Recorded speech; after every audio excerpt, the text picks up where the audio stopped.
गरीब किसान की बेटी बनी आईएएस ऑफिसर।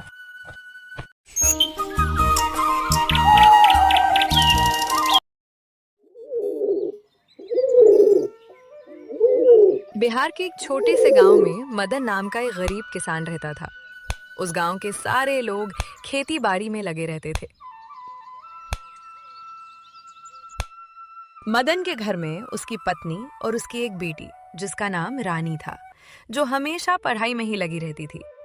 रानी का सपना था कि वो एक आईएएस ऑफिसर बने। रानी पढ़ने में बहुत ही अच्छी थी। रोज की तरह मदन और गांव के सभी किसान खेत में काम कर रहे थे। मदन की पत्नी एक टूटी सी झोपड़ी में खाना बना रही थी और रानी बगल के रूम में किताबों में खोई हुई थी।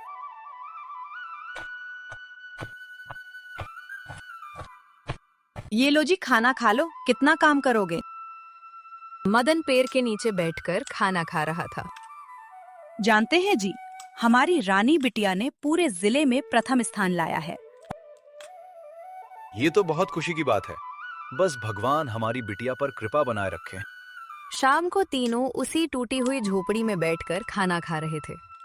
खाना खाने के बाद दोनों पति पत्नी सो गए, लेकिन रानी अब भी किताबों में खोई हुई थी। उसकी आंखों में आईएएस बनने का झलक दिख रहा था। रोज की तरह सभी किसान अपने खेतों पर जा रहे थे। तभी चौराहे पर बैठे हुए गांव वाले मदन से बोलते हैं, और मदन, तुम्हारी बिटिया की उम्र शादी की हो गई है, कब कर रहे हो उसकी शादी? नहीं राजू, वो पढ़ना चाहती है और मैं अभी उसकी शादी कर कर जीवन नहीं बर्बाद करूंगा। उसके बाद मदन वहां से चला जाता है। कुछ दिनों बाद रानी की स्कूल की पढ़ाई खत्म हो जाती है। जब तीनों बैठकर शाम को खाना खा रहे थे, तभी रानी हिचकिचाते हुए बोलती है, पापा, मुझे आगे की पढ़ाई करने के लिए दिल्ली शहर जाना पड़ेगा। माँ ये बात सुनकर घबरा जाती है और रानी से बोलती है, बेटी, हम इतने पैसे लाएंगे कहाँ से कि तुम्हें दिल्ली शहर में पढ़ा सके। साथ ही तुम लड़की जात हो, लोग क्या सोचेंगे। पैसे की चिंता तुम मत करो, मैं और मेहनत करूंगा और लोगों को जो सोचना है वो सोचने दें। अगले दिन मदन गांव के जमींदार के पास जाता है और उससे बोलता है, मालिक, वो बिटिया पढ़ने के लिए दिल्ली शहर जा रही है। कुछ पैसे मिल जाते तो आपकी बहुत मेहरबानी होती। क्या करोगे तुम उसे पढ़ाकर? आखिर में उसे चूल्हा चौकी ही करना है। मालिक, वो पढ़ने में बहुत अच्छी है, उसका आईएएस बनने का सपना है। और रही बात पैसों की, तो मैं आपको धीरे धीरे चुका दूंगा। मैं तुम्हें पैसे तो दे रहा हूं, लेकिन साल भर के अंदर तुम्हें चुकाना होगा। मदन जमींदार से पैसे लेकर वहां से चला आता है। जमींदार के घर से मदन पैसे लिए हुए जब घर लौट रहा था, तो गांव वालों ने उसे देखा और बोला, जरा ध्यान से मदन, ये नहीं कि बेटी भी हाथ से जाए और जमीन भी। पर मदन गांव वालों के बातों पर ध्यान नहीं देता है और वहां से घर चला आता है। अगले दिन रानी हाथ में एक छोटा सा थैला लिए हुए अपने पिता के साथ गांव के बस स्टैंड पर खड़ी थी। कुछ देर बाद बस आकर रुकती है और रानी उसमें बैठकर चली जाती है।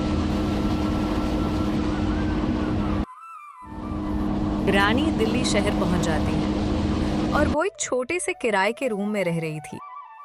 वो अपने आईएएस की तैयारी शुरू कर देती है और जोरों शोरों से पढ़ाई में लग जाती है। उसकी आंखों में आईएएस बनने का झलक और माँ पिता की मेहनत दिख रही है। कुछ महीनों बाद रानी एग्जाम देने जाती है। उस वर्ष का सवाल बहुत ही कठिन आया था।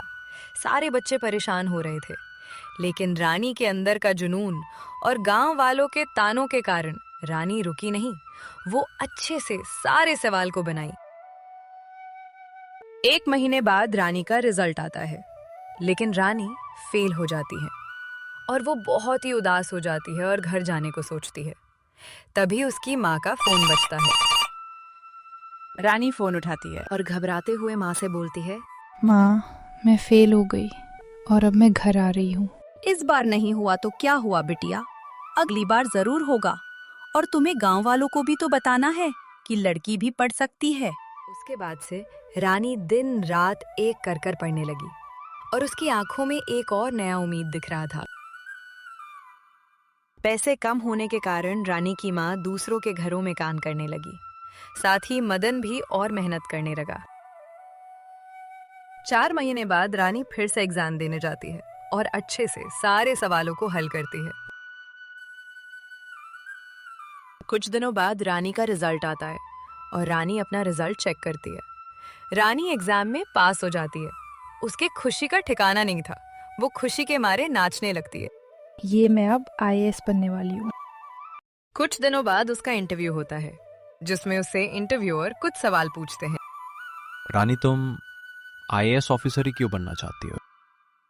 सर, बचपन से ही मेरा सपना आईएएस ऑफिसर बनने का था, लेकिन गांव वाले के तानों ने मुझे बनने पर मजबूर कर दिया। कुछ दिनों के बाद रानी लाल बत्ती वाली गाड़ी में अपने गांव पहुंचती है। ये देखकर लोग हैरान हो गए। वो गाड़ी से उतरकर खेत में काम कर रहे अपने पिता के पास जाती है। पिताजी, आपकी मेहनत पूरी हो गई। मैं आईएएस ऑफिसर बन गई। ये सुनकर मदन भावुक हो जाता है। चलो बिटिया, माँ घर पर तुम्हारा इंतजार कर रही होगी। मदन और रानी लाल बत्ती वाली गाड़ी में बैठकर घर जाते हैं। कुछ दिनों बाद रानी ने अपने गांव में एक सरकारी स्कूल बनवाया, जिसमें बच्चे पढ़ने जाने लगे। मदन जमींदार से लिए हुए कर्ज चुका देता है। मुझे माफ कर दो मदन, मैंने तुम्हें और तुम्हारी बेटी का अपमान किया था। कोई बात नहीं जमींदार साहब, जो हो गया सो वो हो गया। आप माफी मत मांगिए। रानी के पढ़ाई से प्रेरित होकर गांव के सारे बच्चे अच्छे से पढ़ाई करने लगे।